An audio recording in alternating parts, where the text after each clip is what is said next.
సాయంత్రం 6 గంటల వరకు పోలింగ్ జరగనుంది. 4 లక్షల మంది ఓటర్లు ఓటు హక్కు వినియోగించుకోనున్నారు. ఎమ్మెల్యే మాగంటి గోపీనాథ్ మృతితో ఉప ఎన్నిక నిర్వహిస్తున్నారు. 58 మంది అభ్యర్థులు ఉన్న ముగ్గురి మధ్య ప్రధాన పోటీ ఉంది. బీఆర్ఎస్ తరపున మాగంటి గోపీనాథ్ భార్య సునీత, కాంగ్రెస్ పక్షాన నవీన్ యాదవ్, బీజేపీ తరపున లంకల దీపక్ రెడ్డి పోటీ చేస్తున్నారు. ఈ నెల 14న ఓట్ల లెక్కింపు జరగనున్నట్లుగా తెలుస్తోంది. ఇక దీనిపై మరింత సమాచారం మా కరెస్పాండెంట్ సవిన్ మరింత సమాచారం అందిస్తారు. సవిన్, చెప్పండి, ఇక జూబ్లీహిల్స్ నియోజకవర్గంలో మొత్తంగా పోలింగ్ ఏ విధంగా కొనసాగుతుంది? ఇప్పటి వరకు ఎంత పోలింగ్ నమోదైనట్లు తెలుస్తోంది?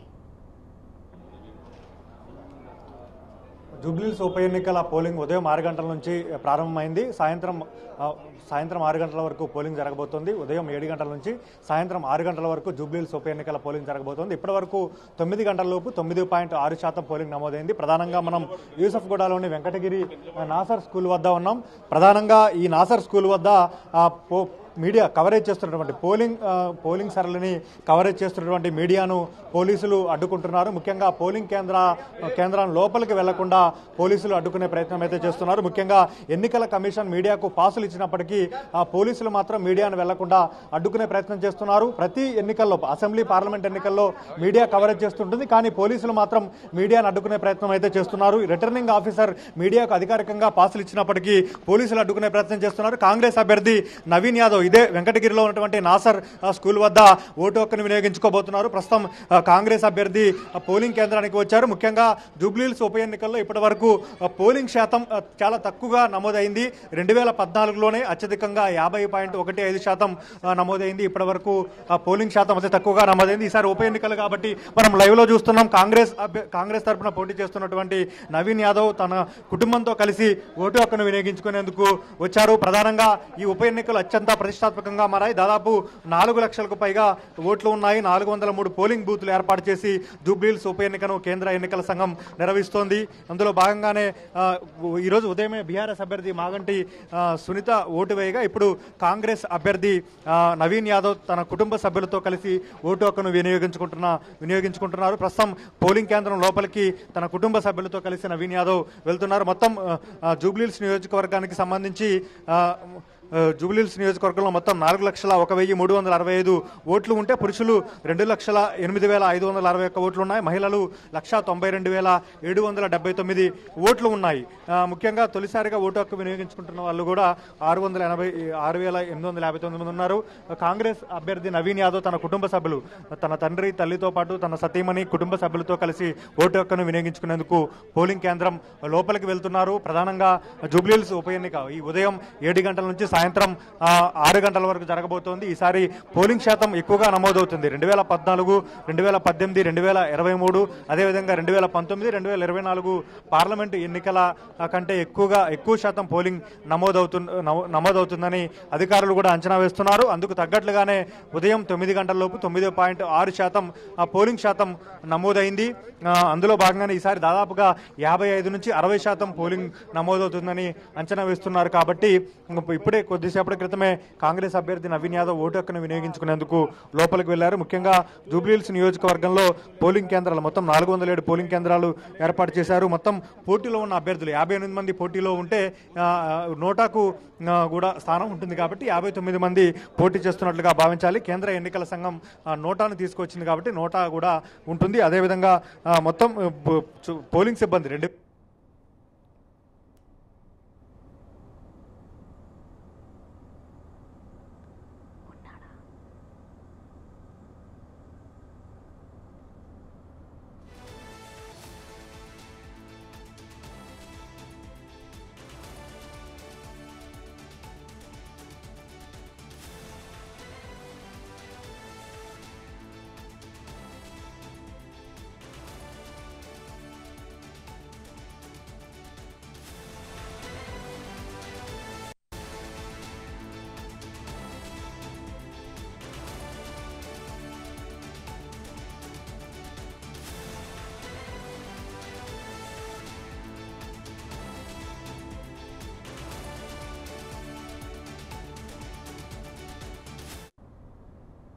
అదేవిధంగా వెంగళరావు నగర డివిజన్ లో 54,620 ఓట్లు ఉన్నాయి.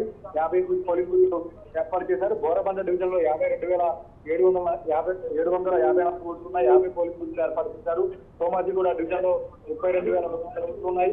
38 పోలింగ్ బూత్లు ఏర్పాటు చేసి ఎన్నికల సంఘం అధికారులు ఎన్నికలు నిర్వహిస్తున్న పరిస్థితి మనకు కనబడుతుంది. ముఖ్యంగా ఈసారి ఎన్నికలు ప్రధానంగా ముస్లిం ఉప ఎన్నికలు సిట్టింగ్ ఎమ్మెల్యేగా ఉన్నటువంటి మాగంటి గోపీనాథ్ చెందడంతో ఉప ఎన్నికలు అనివార్యమయ్యాయి. అందులో భాగంగానే ఉప ఎన్నికలకు సంబంధించి పోలీసులు కూడా భారీ బందోబస్తు ఏర్పాటు చేశారు. ముఖ్యంగా 3 అంచెల భద్రతతో పాటు డీసీపీలు, అదనపు ఎస్పీలు, ఏసీపీలు, ఇన్స్పెక్టర్లు, సబ్ ఇన్స్పెక్టర్లు, సబ్ ఇన్స్పెక్టర్లు 2,000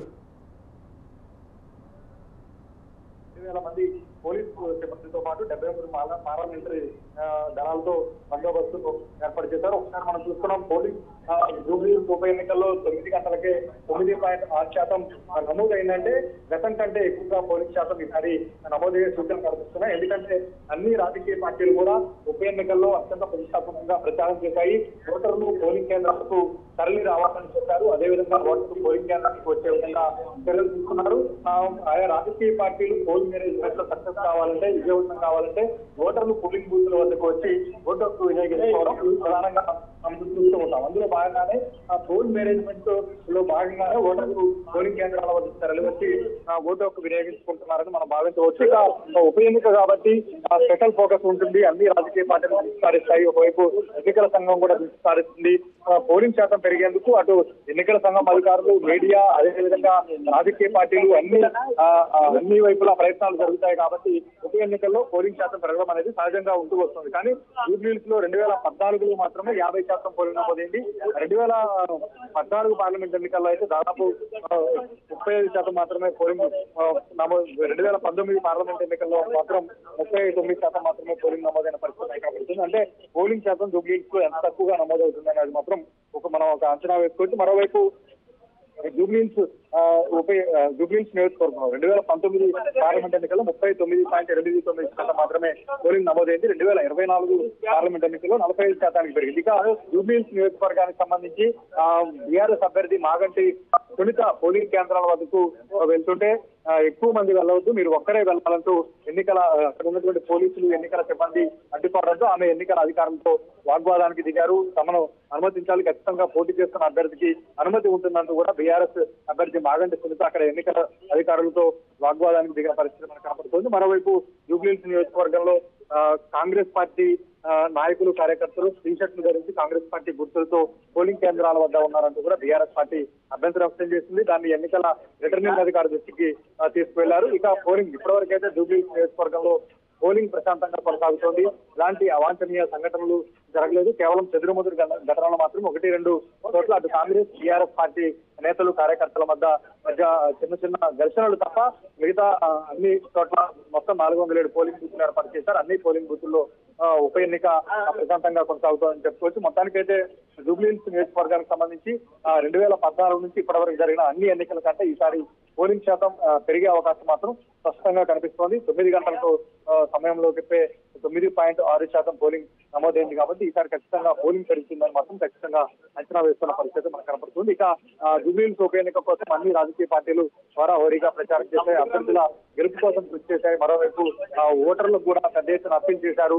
ఓటర్లు పోలింగ్ కేంద్రాలకు వచ్చి ఓటు హక్కు వినియోగించుకోవాలంటూ కూడా రిక్వెస్ట్ చేశారు. కాబట్టి సాధారణంగా ఉప ఎన్నిక కాబట్టి ప్రజల దృష్టి ఉంటుంది, అదేవిధంగా రాజకీయ పార్టీల ఫోకస్ ఉంటుంది, అధికారుల ఫోకస్ కూడా ఉంటుంది. కాబట్టి అందులో భాగంగానే జూబ్లీహిల్స్ ఉప ఎన్నికల్లో పోలింగ్ శాతం గణనీయంగా నమోదయ్యే అవకాశం మాత్రం మనకు స్పష్టంగా కనబడుతుంది. సవీన్, అయితే బీఆర్ఎస్ కార్యకర్తలు డబ్బులు పంచుతున్నారు వెంగళరావు నగర్లో అని అక్కడ కాంగ్రెస్ కార్యకర్తలు వాగ్వాదానికి దిగినట్లుగా తెలుస్తుంది. దానికి సంబంధించి ఏమైనా వివరాలు ఉన్నాయా? కొన్ని చోట్ల కాంగ్రెస్ పార్టీ నేతలు, కార్యకర్తలు ఓటర్లకు డబ్బులు పంపిస్తున్నారని బీఆర్ఎస్ పార్టీ ఆరోపిస్తోంది. కాంగ్రెస్ పార్టీకి సంబంధించి నియోజకవర్గంలో స్థానికేతరులుగా ఉన్న ఎమ్మెల్యేలు, ఎమ్మెల్సీలతో పాటు కాంగ్రెస్ పార్టీ నాయకులు పోలింగ్ కేంద్రాల వద్ద ఉండి ఓటర్లను ప్రలోభాలకు గురి చేస్తున్నారని బీఆర్ఎస్ పార్టీ ఆరోపిస్తోంది. ఈ విషయాన్ని రిటర్నింగ్ ఆఫీసర్ దృష్టికి తీసుకెళ్లారు. మరో వెంగళరావు నగర్ డివిజన్ లో మాత్రం బీఆర్ఎస్ నేతలు, కార్యకర్తలు ఓటర్లకు డబ్బులు పంచుతున్నారంటూ కాంగ్రెస్ పార్టీ అభ్యంతరం వ్యక్తం చేసింది. అక్కడ పోలింగ్ బూత్ వద్ద వెంగళరావు నగర్ డివిజన్ లో బీఆర్ఎస్ నేతలు కార్యకర్తలు కాంగ్రెస్ పార్టీ నాయకులు కార్యకర్తలకు మధ్య స్వల్ప వాగ్వాదం తూపులాట చోటు చేసుకుంది. వెంటనే పోలీసులు రంగంలోకి దిగి పరిస్థితిని అదుపులోకి తీసుకొచ్చారు. ఇట్లా సాధారణంగా ఉప ఎన్నికలు జరిగినప్పుడు అన్ని పార్టీలు పూర్తి స్థాయిలో ఎఫర్ట్ పెడతాయి కాబట్టి అందులో భాగంగానే ఇప్పుడు జరిగే ఈ పరిస్థితి అంటే కాంగ్రెస్ పార్టీ పైన బీఆర్ఎస్ పార్టీ ఆరోపణలు, బీఆర్ఎస్ పార్టీ నేతలు కార్యకర్తల పైన కాంగ్రెస్ పార్టీ ఆరోపణలు ఇందులో భాగంగానే మనం చూడాల్సి ఉంటుందని చెప్పుకోవచ్చు. ముఖ్యంగా ఓవరాల్ గా కాంగ్రెస్ పార్టీ కార్యకర్తలు నేతలు ముఖ్యంగా కాంగ్రెస్ పార్టీకి సంబంధించిన నాయకులు బీఆర్ఎస్ పార్టీకి సంబంధించిన ఓటర్లను బీఆర్ఎస్ పార్టీ కార్యకర్తలను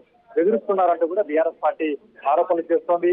ఎన్నికల రిటర్నింగ్ ఆఫీసర్ కు ఇదే విషయంపై ఫిర్యాదు చేసింది. ఇక్కడ ప్రధానంగా జూబ్లీహిల్స్ నియోజకవర్గంలో మొత్తం 407 పోలింగ్ బూత్లు ఏర్పాటు చేశారు. ఈ 407 పోలింగ్ బూత్లు దాదాపు 4 లక్షలకు పైగా ఓట్లు ఉన్నాయి కాబట్టి ఎన్ని ఓట్లు పోల్ అవుతాయనేది ఇక్కడ మనం ప్రధాన అంశంగా చెప్పుకోవచ్చు. ఎందుకంటే ఇప్పటి వరకు పోలింగ్ శాతం చాలా తక్కువగా నమోదవుతూ వచ్చింది కాబట్టి ఈసారి ఉప ఎన్నికలు జరుగుతున్నాయి కాబట్టి ఉప ఎన్నికల్లో పోలింగ్ శాతం పెద్ద ఎత్తున పెరుగుతుంది అనేది అటు అధికారులు కావచ్చు ఇటు రాజకీయ పార్టీలు అంచనా వేస్తున్న పరిస్థితి మనకు కనబడుతుంది.